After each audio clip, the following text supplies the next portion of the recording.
안녕하세요. 오늘도 사연살롱을 찾아주셔서 감사합니다.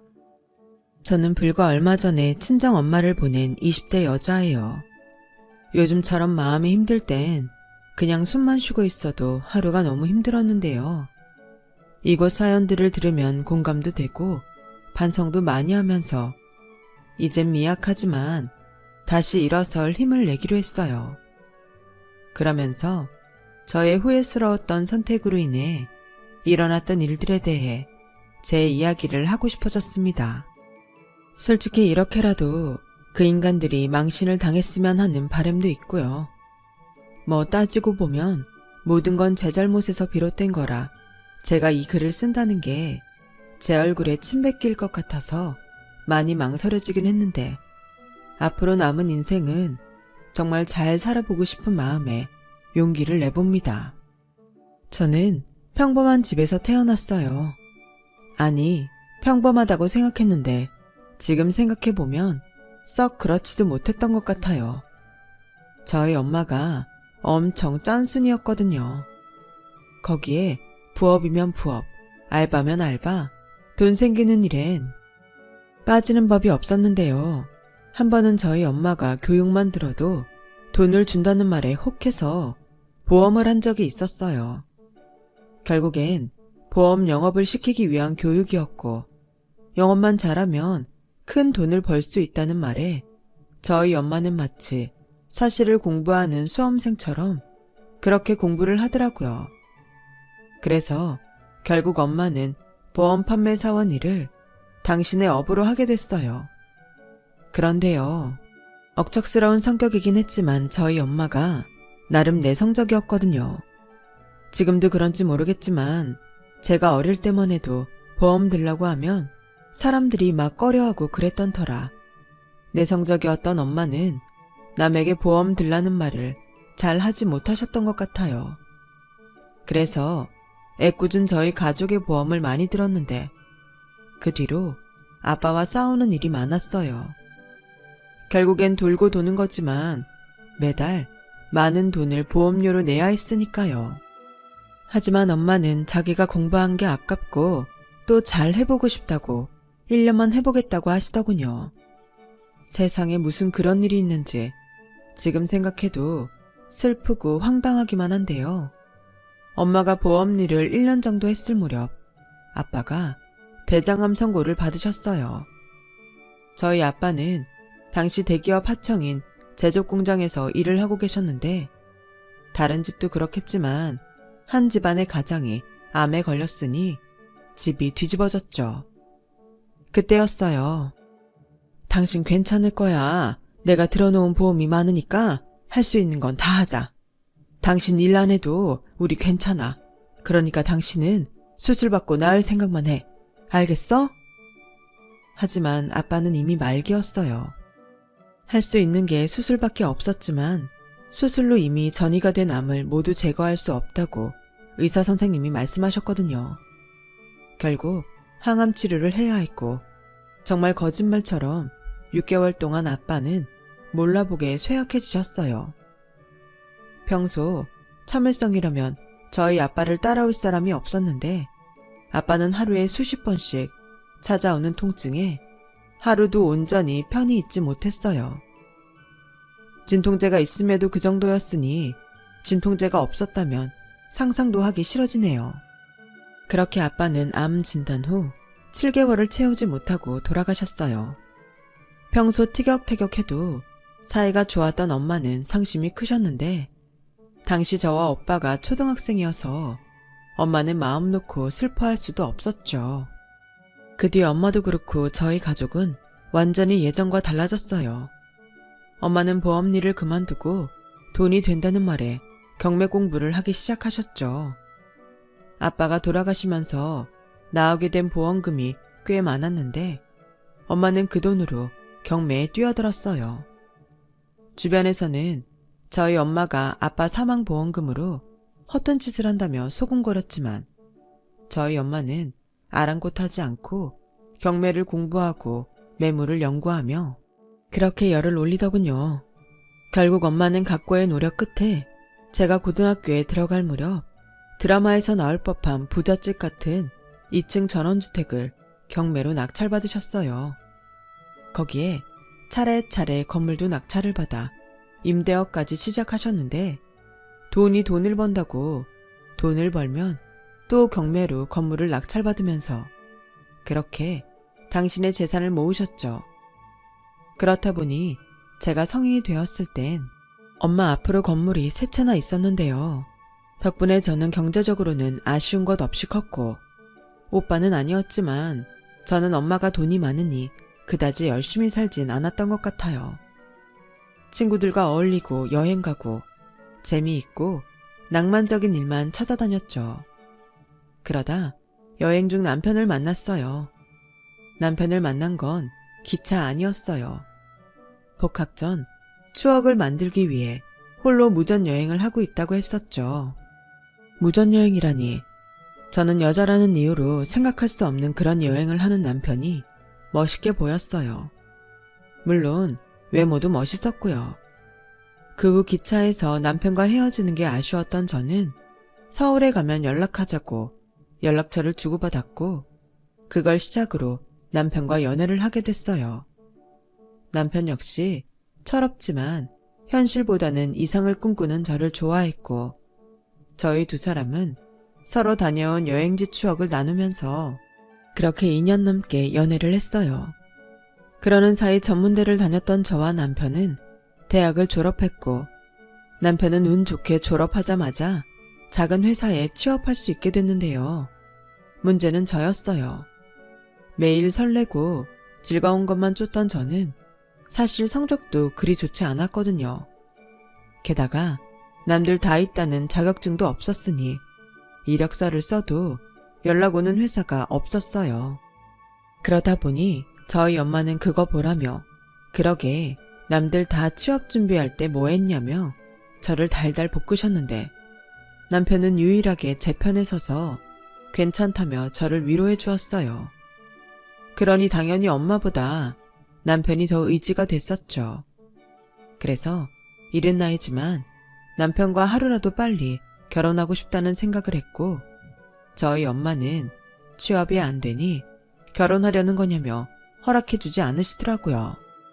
상황이 그렇게 흐르자 저는 저대로 엄마와 전쟁을 하는 듯 결혼시켜주지 않으면 죽겠다며 밥도 먹지 않고 방문을 걸어 잠그고 밖에 나가지 않았어요. 그러자 엄마는 코웃음을 치며 네가 아무리 그래도 절대 허락할 수 없어. 요즘 세상이 어떤 세상인데 가진 것도 없이 결혼을 한대. 그쪽 집에선 옳거니 하라고 하고 라며 되레 큰 소리를 치셨는데요. 저도 그쯤 돼서는 자존심이 있으니 버티다 못해 보름이 지나서는 쓰러지고 말았어요. 병원에서는 보름이면 오래 버틴 거라며 탈수가 와서 큰일 날 뻔했다고 하셨는데요. 저희 엄마도 부모인지라 제가 쓰러지자 그만 눈물을 보이셨어요. 엄마라고 좋은 마음으로 저를 그 지경까지 만드신 게 아니었을 테니까요.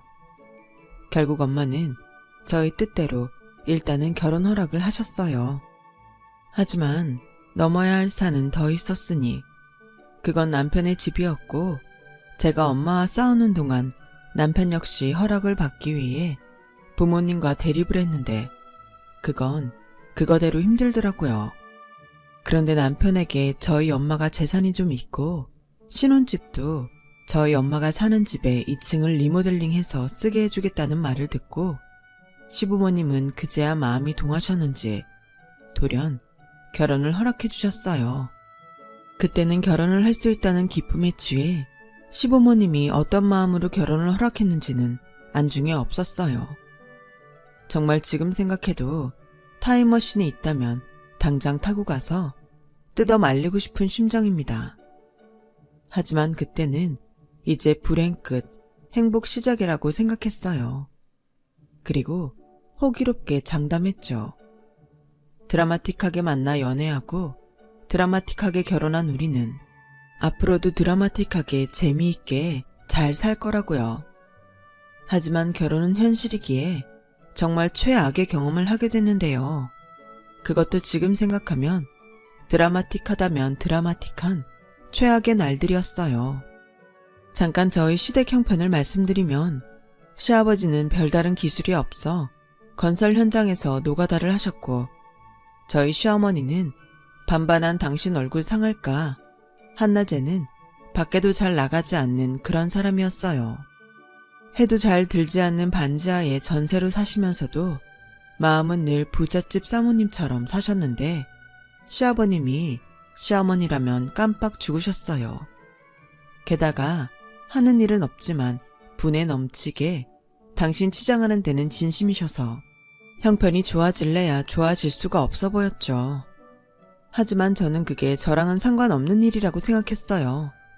남편 역시 그렇게 말했고요. 그래서 별다른 생각 없이 오로지 남편 하나만 보고 결혼을 했는데, 예상치 못한 일이 저를 계속 당황스럽게 했어요. 결혼 후 시어머니는 아직 어린 저희가 걱정이라며 저희 친정이자 신혼집을 생각보다 자주 오셨는데요. 그러면서 어쩐지 저희 신혼집보다 저희 엄마가 생활하는 1층에 더 관심이 많으셨어요. 당연히 1층이 2층보다 넓었고 고각으로 인테리어 하는 걸 좋아하는 친정 엄마의 취향에 따라 1층은 꽤 멋스럽게 꾸며져 있었어요.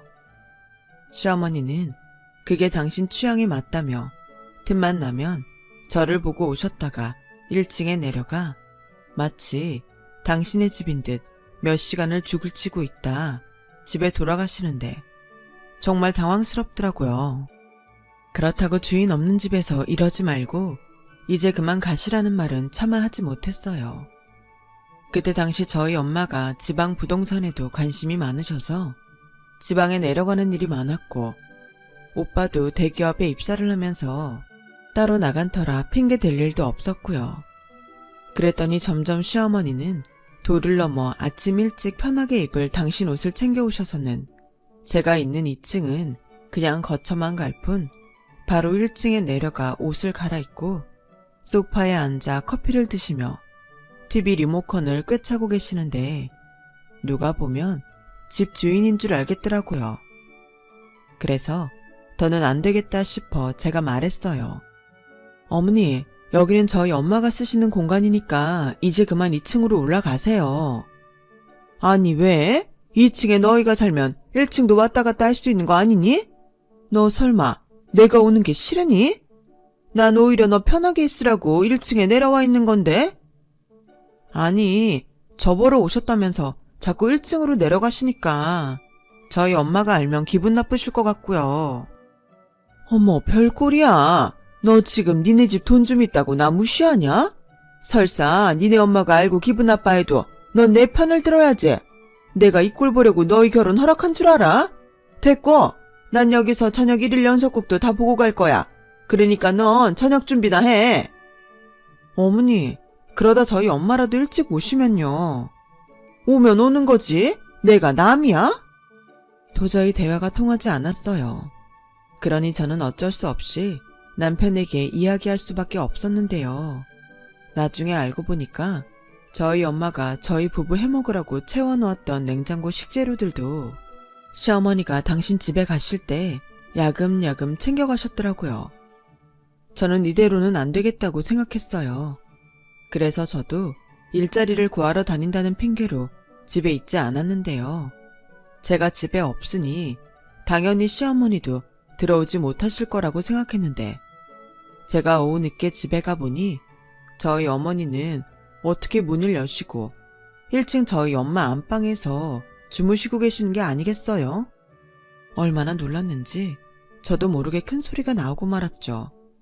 어머니, 여기는 어떻게 들어오셨어요? 왔니? 근데 왜 소리를 지르고 그래? 가뜩이나 나 심장 약해서 잘 놀라는데. 네가 없으니까 열쇠공 불러서 문 따달라고 했지. 네 연락처 줬으니까 거기로 돈 입금하면 된다. 어머니, 이건 아니죠. 저도 없는 집에 문을 따고 들어오다뇨. 난 여기에 오면 그렇게 마음이 편해.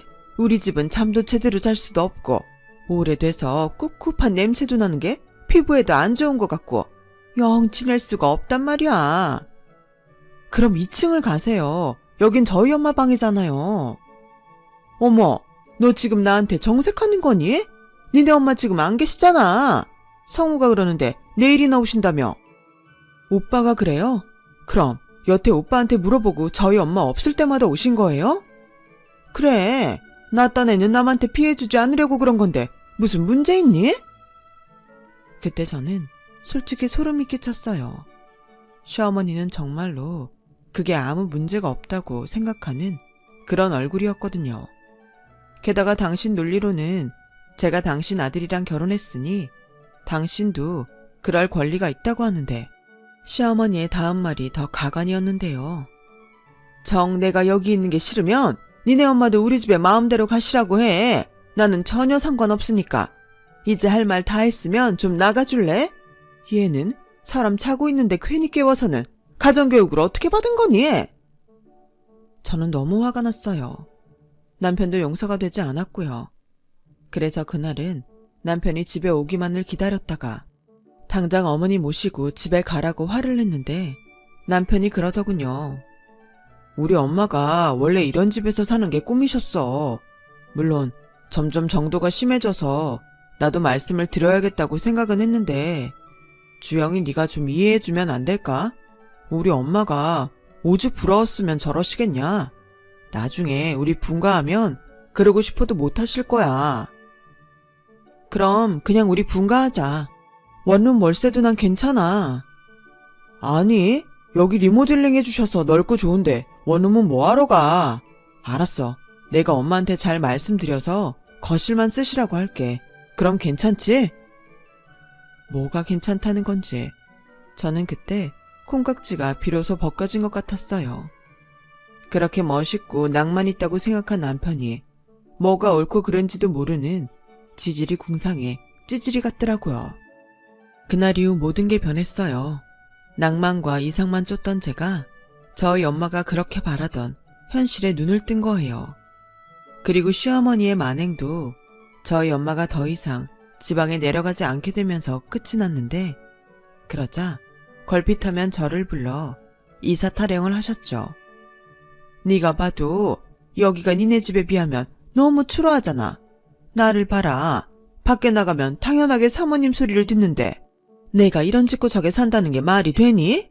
그래서 하는 소린데 네가 니네 엄마한테 말씀 좀 잘 드려서 우리 이사 좀 가게 해주면 안 될까? 어머니, 농담이라도 그런 말 하지 마세요. 자식인 저도 엄마한테 신세 지고 있는 거 다 아시잖아요. 아니, 그게 신세야? 2층에 궁전처럼 리모델링 다 해줬잖아. 그래도 저희도 당연히 분가하고 싶죠. 죄송하지만 그건 좀 어려울 것 같아요. 너는 니네 능력 있는 엄마 뒀다 뭐 했으니? 이럴 때 네가 며느리 노릇 톡톡히 해주면 내가 널 업고 다니겠다. 안 업어주셔도 돼요. 그리고 다른 용건 없으시면 저 이만 일어날게요. 오늘 면접 보기로 한 알바 자리가 있어서. 뭐? 알바? 네가 왜 일을 해? 저도 이제 생각 바꿨어요. 한 푼이라도 더 벌어서 오빠랑 분가하려고요. 그리고 틈틈이 자격증 공부해서 애 갖기 전에 취직할 거예요. 아니, 한 살이라도 젊을 때 애를 낳지. 돈 있는 엄마도 있으면서. 돈은 제가 아니라 저희 엄마가 있는 거니까요. 그리고 저희는 당분간 애 가질 마음 없어요. 그럼 이만 가보겠습니다. 사실 거기까지는 참을만 했어요. 제 선에서 딱 선을 그으면 된다고 생각했으니까요. 그런데 그것도 잠시 저는 또 시어머니의 선 넘는 요구를 듣게 됐어요. 그건 어느 날 날벼락처럼 날아온 소식 때문이었는데요. 현장에서 일을 하시던 시아버님이 추락사고를 당하셔서 병원에 이송됐다는 연락이었어요. 그래도 다행히 9층이 아닌 2층에서 떨어지셔서 걱정했던 것과 달리 큰 부상은 아니었어요. 하지만 떨어지시면서 발목이 골절되어 시아버님은 당분간 병원 신세를 지어야 하셨는데 시어머니가 그러시더라고요. 주영아, 네 시아버지가 저렇게 돼서 우리 이제 어쩌냐? 그래도 저 정도인 게 천만다행이에요. 아까 담당 선생님께 여쭤보니 수술 안 해도 된다고 하셨잖아요. 그래도 이 일을 못하잖아. 당분간은 기부스에 목벨까지 짚고 다녀야 한다는데 우리는 그 사이 뭐 먹고 사니? 아, 그러게요. 주영아, 너도 시집 왔으니까 우리 가족 맞지? 이럴 때야말로 네가 나서야 해. 네? 제가요? 제가 어떻게... 얘가 왜 이렇게 말귀를 못 알아들어? 집에 가서 엄마한테 상황 좀 잘 말씀드리고 네가 우리가 너무 걱정이라고 말 좀 해봐. 뭐 정 민망하면 빌려달라고 해도 되고 나중에 니들 월급으로 갚으면 되잖아. 어머니! 나도 자존심 상해서 이런 말하기 싫어. 근데 어떡해? 아니면 니들이 대출이라도 받아서 우리 주든가. 정말 너무 짜증났어요. 그 흔한 실비보험도 없으시더라고요. 도대체 돈 벌어다 어디에다 쓰시는 건지 이런 것도 대비가 안 되어 있는 시댁에 저는 정말 말이 나오지 않았죠. 저는 시어머니의 말처럼 친정 엄마에게 손 벌릴 생각이 없었어요. 물론 시댁의 사정은 안타깝긴 했지만 저희 엄마가 사돈 병원비까지 해결할 이유는 없으니 제가 먼저 남편에게 일단은 카드로 해결하자고 말했어요. 뭐? 병원비를 카드로 긁자고? 어차피 수술도 안 하셨잖아. 그럼 그렇게 감당 안 될 돈은 아닐 거야. 그러지 말고 자기야, 우리 장모님한테 부탁드리면 안 될까? 다른 사람도 아니고 사돈이신데. 오빠까지 정말 왜 이래? 우리 엄마 돈이 누구나 다 쓸 수 있는 공금이야? 야, 말이 좀 심하다. 도움 좀 받자는 건데. 됐고, 나 그동안 알바해서 모은 돈도 있어. 이건 자식인 우리가 하자. 저는 당연히 그게 맞다고 생각했어요. 그래서 저희 엄마는 이 사실을 알 필요가 없다고 생각했는데 저희 엄마가 대뜸 저에게 현금이든 봉투 하나를 건네셨어요. 알고 보니 발빠른 시어머니가 먼저 전화로 선수를 친 거 있죠. 정말 어이가 없었어요. 엄마한테 미안해서 눈물도 나오더군요. 수영아, 왜 울어? 이딴 일로 울지 마. 미안해. 정말 어디까지 해야 할지 모르겠어. 이 정도는 괜찮아. 재산을 뚝 잘라서 달라는 것도 아니고 당신도 여간 곤란하니까 나한테까지 그런 말을 했겠지. 그런 말 하면서 얼마나 자존심 상했겠니. 엄마는 네가 조서방이랑 행복하면 그걸로 됐어. 둘이 아직도 좋아 죽지? 뭐 그렇지. 그럼 됐다. 엄마 또 금방 나가봐야 해. 아파트 하나 경매나 한다고 해서 한번 가보려고. 잘하면 우리 딸 분가할 때 해줘도 좋으니까. 엄마는 마치 제가 시댁 때문에 소가리를 하고 있다는 걸 다 아는 듯 말씀하셨어요. 그리고 봉투를 열어 금액을 확인하니 200만 원이 들어있었고 제가 생각하기에 병원비와 시아버님 치료하는 사이 두 분 생활비는 될 거라고 생각했어요. 부족하면 제가 모은 돈을 드리면 되니까요. 그런데 환한 미소로 봉투를 받은 시어머니는 액수를 확인하고는 얼굴빛이 싹 바뀌었는데요. 그러면서 무슨 생각인지 제 앞에서 이런 말을 했어요.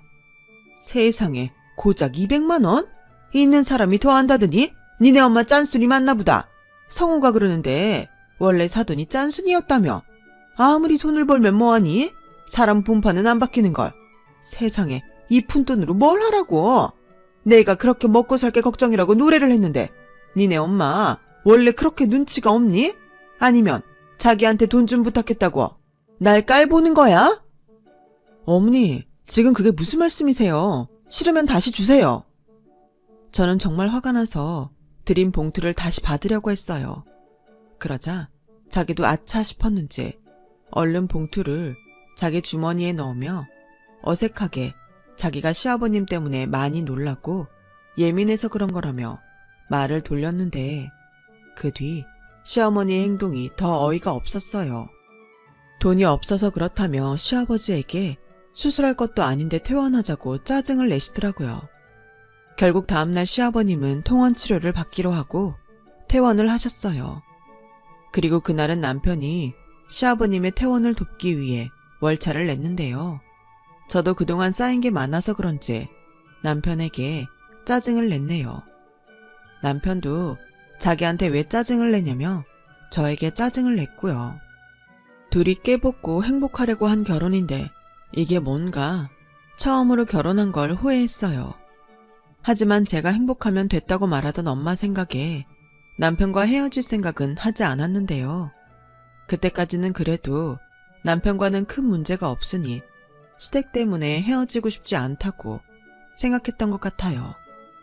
그래서 더더욱 시어머니와 단판을 지어야겠다고 생각했는데 저희 엄마가 친한 동네 이모들이랑 3박 4일로 제주도를 간다며 집을 비우자 시어머니도 3박 4일 당신 짐을 싸서 저희 집에 오셨어요.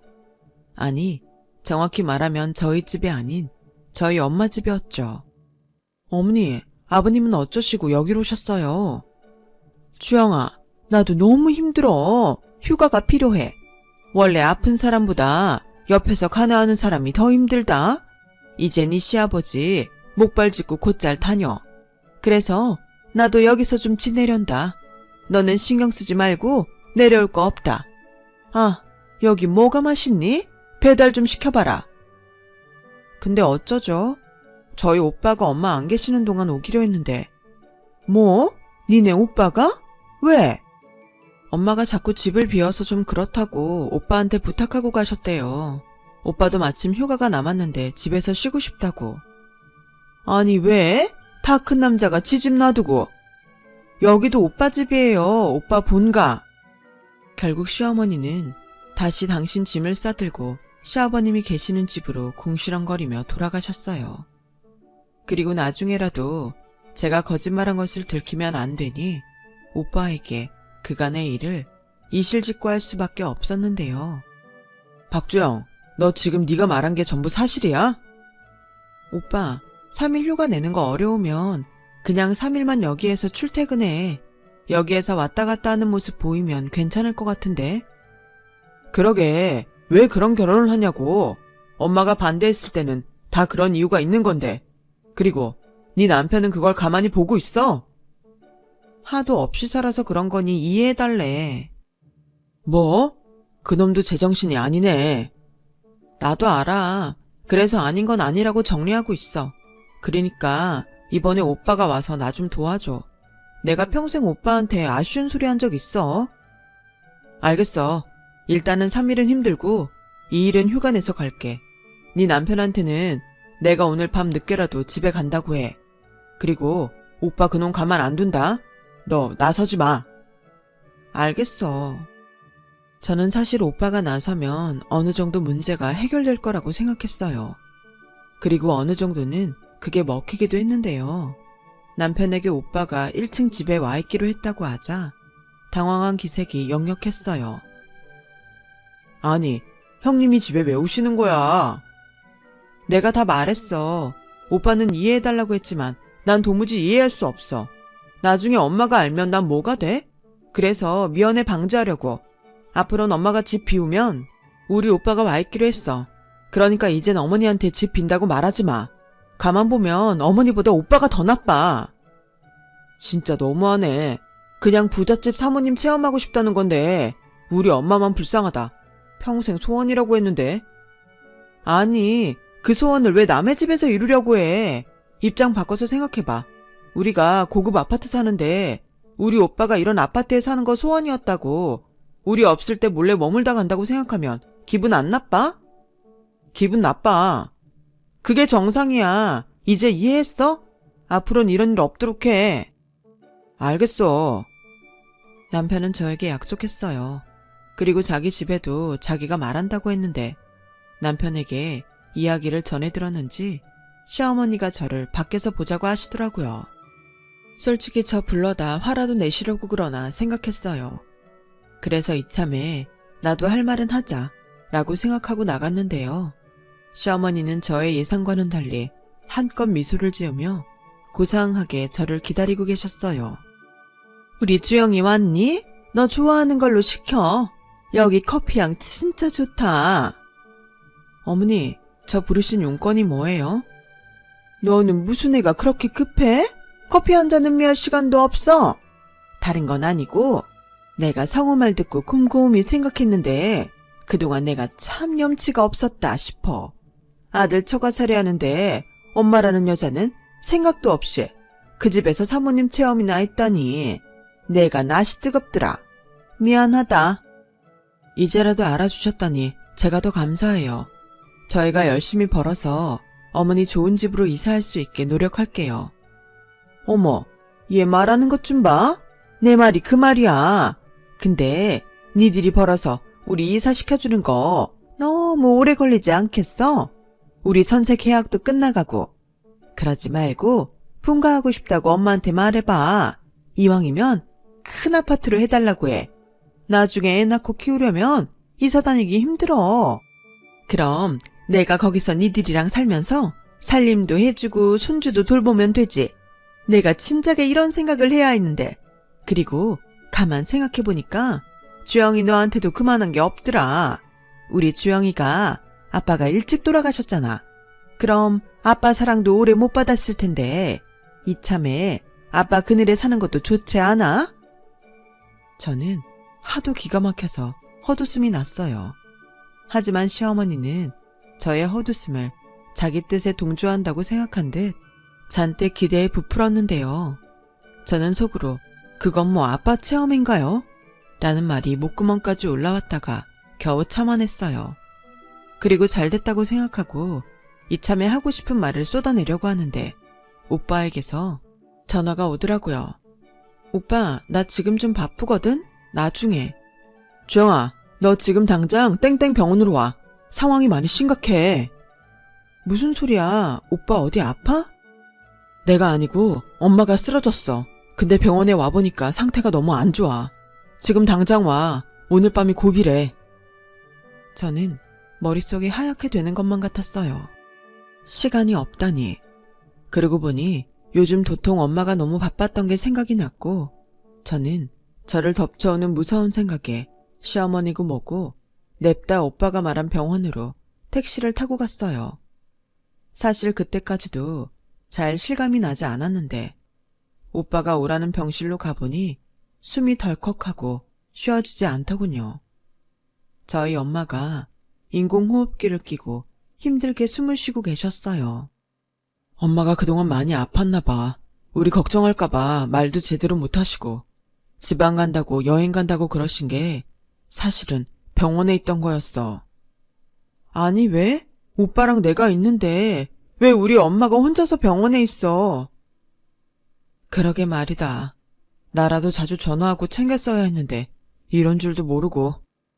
오빠, 우리 이제 어떡해? 우리 엄마 어떡해? 나 그동안 엄마 속만 썩였는데 난 어떡해? 정말 악몽이라면 당장 깨고 싶은 그런 시간이었어요. 수시로 울리는 기계음에 제 심장이 쪼그라드는 것 같았죠. 그리고 동이 막 트려는 새벽, 엄마는 한 번도 눈을 뜨지 못하시고 아빠 곁으로 가셨죠.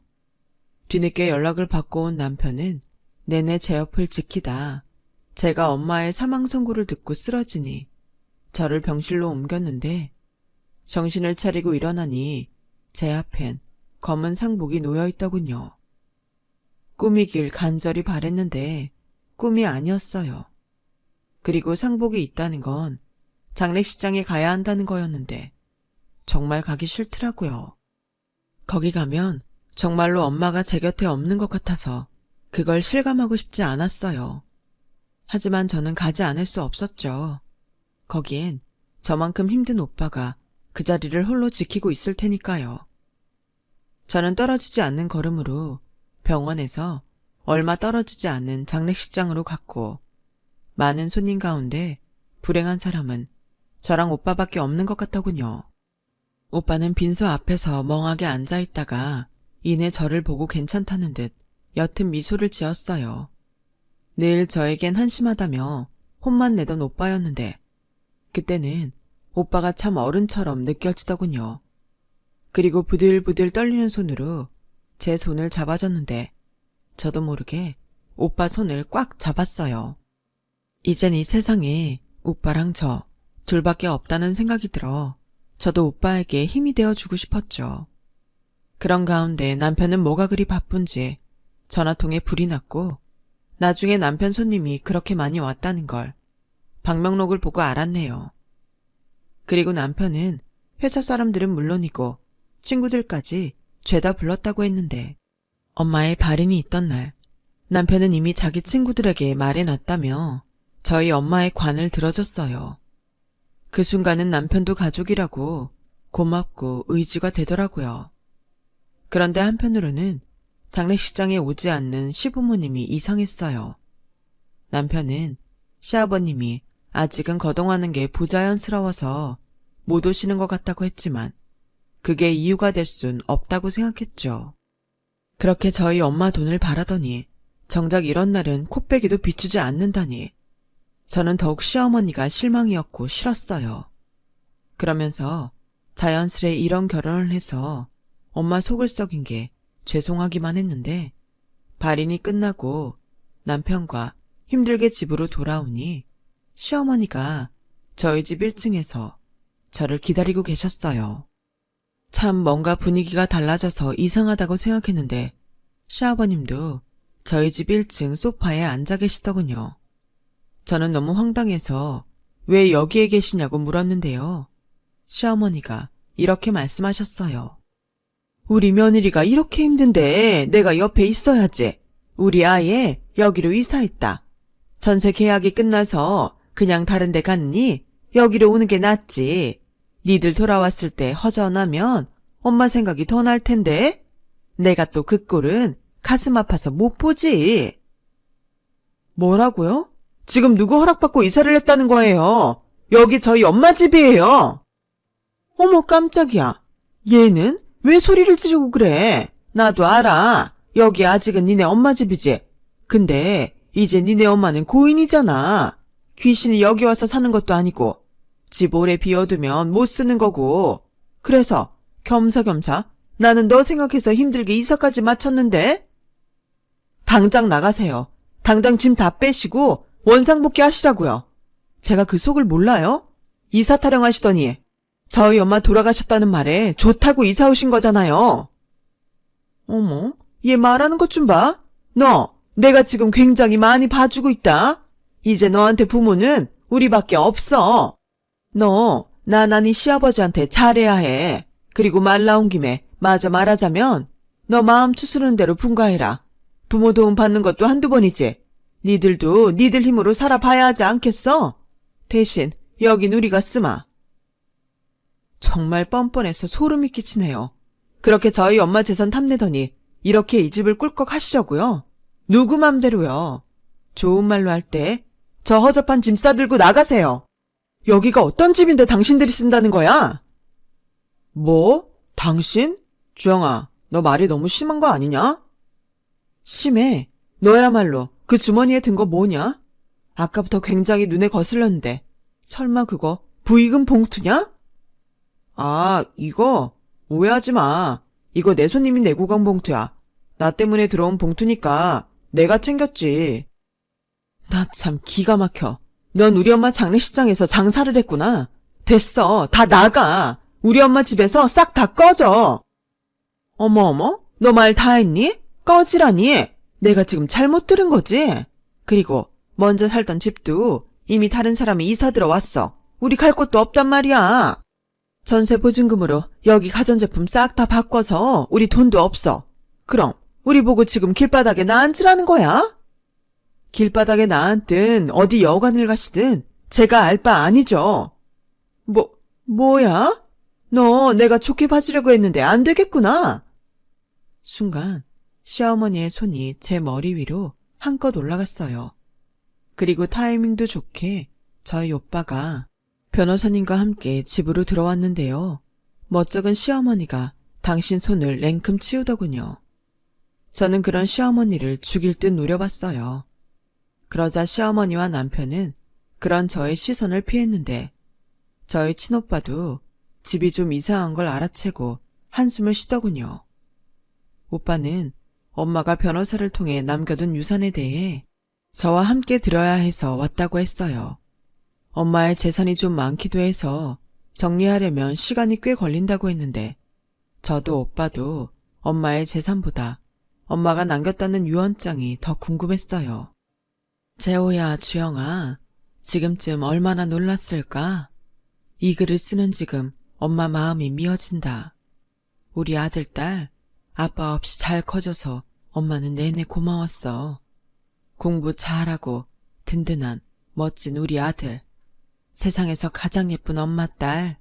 평생 서로 의지하며 살아가길 바란다. 재산은 변호사님 통해서 똑같이 남긴다. 의미 있게 니들이 써주길 바래. 좀 더 니들 곁에 있어줘야 하는데 엄마가 너무 미안해. 그래도 하늘에서 네 아빠랑 우리 자식들 잘 사는 거 지켜볼 거야. 건강하고 행복하게 지내렴.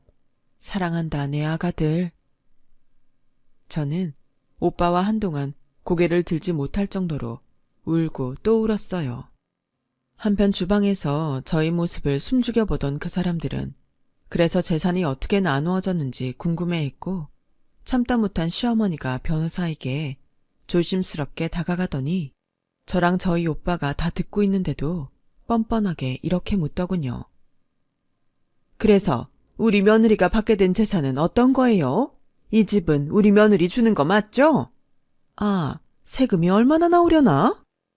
어머니, 세금 걱정 안 하셔도 돼요. 저 엄마 재산 한 푼도 안 받을 거예요. 그냥 작은 오피스텔 들어갈 정도만 주시면 돼요. 나머지는 오빠한테 다 넘기겠습니다. 예, 주영아, 너 지금 그게 무슨 소리야? 미쳤니? 아니요, 안 미치려고 그러는 거예요. 정말 미치기 일보 직전이라 그런다고요. 이 방법밖에는 없어요. 설마 저희 오빠 재산까지 탐내는 거 아니시죠? 아니지. 그러실 수도 없어요. 저 이혼할 거니까. 변호사님, 저 이혼 소송 준비하고 싶은데 뭐부터 준비하면 돼요? 보시다시피 저런 시댁이고 저희 엄마 장례식장에서 부의금 장사한 남편이라 더는 이 결혼을 유지할 수 없을 것 같아요. 순간 저희 오빠가 남편 부의금 봉투를 받는지 남편의 멱살을 잡았어요. 그리고 그 돈 다 갖고 꺼지라고 소리쳤는데요.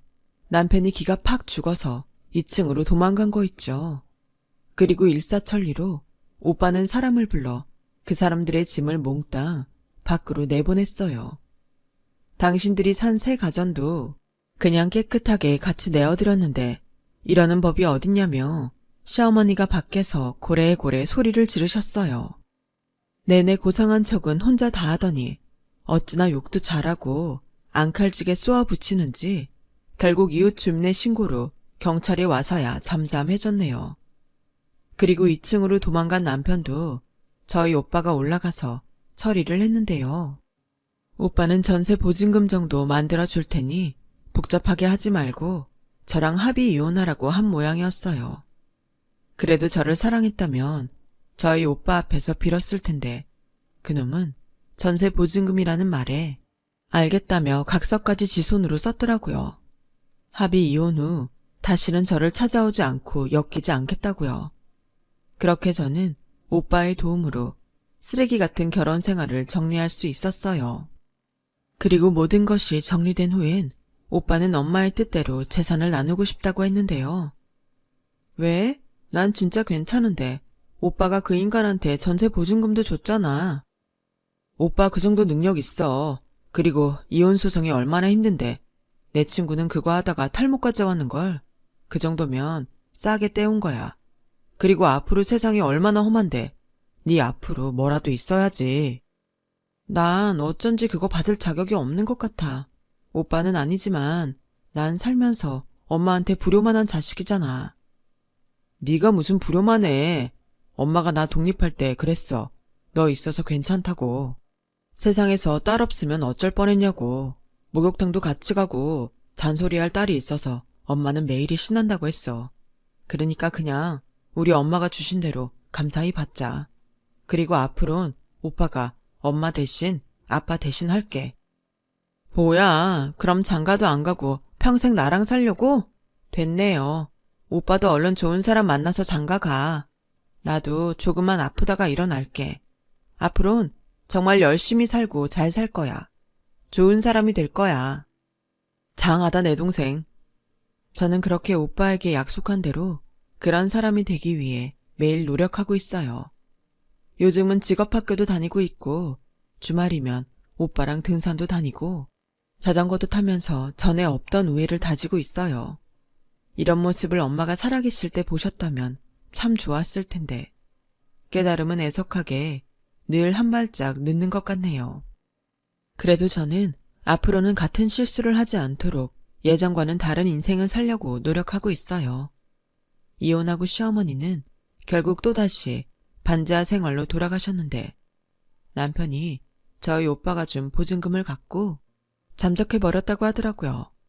그래서 시어머니가 자기를 도와달라고 한동안은 애걸복걸 하셨는데 저희 오빠가 남편이란 놈이 쓰고 간 각서를 보여주고 그것도 정리했어요. 얼마나 원통하게 우는지 그 모습이 안쓰러운 게 아니고 한심해 보였어요. 사람이 어떻게 인생을 저렇게 살 수 있을까? 아직 인생을 많이 살지 않는 제 눈에도 너무 잘 보이더군요. 그리고 저는 최근에 긴 고민 끝에 다시 공부를 하기로 마음먹었는데요.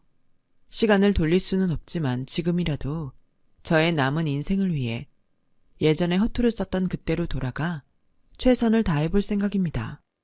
오빠처럼 명문대를 들어갈 자신은 없지만 그래도 지금의 저보다는 조금 더 나은 그런 사람이 될 수 있겠죠. 저는 저희 엄마가 바라셨던 대로 끝끝내 행복한 사람이 되고자 합니다. 비록 잘못된 선택으로 잠시 지옥을 다녀왔지만 그때의 경험을 바탕으로 앞으로는 절대 길을 잃지 않을 거예요. 하늘에서 늘 저희 부모님이 가장 밝은 쪽을 비춰주실 테니까요. 지금까지 저희 이야기 들어주셔서 감사해요. 항상 건강하시고 행복한 일만 가득하길 진심으로 바라겠습니다. 여러분, 사연 댓글에 응원과 현명한 조언 부탁드려요. 좋아요와 구독은 저에게 큰 힘이 됩니다. 오늘도 좋은 일 가득하세요.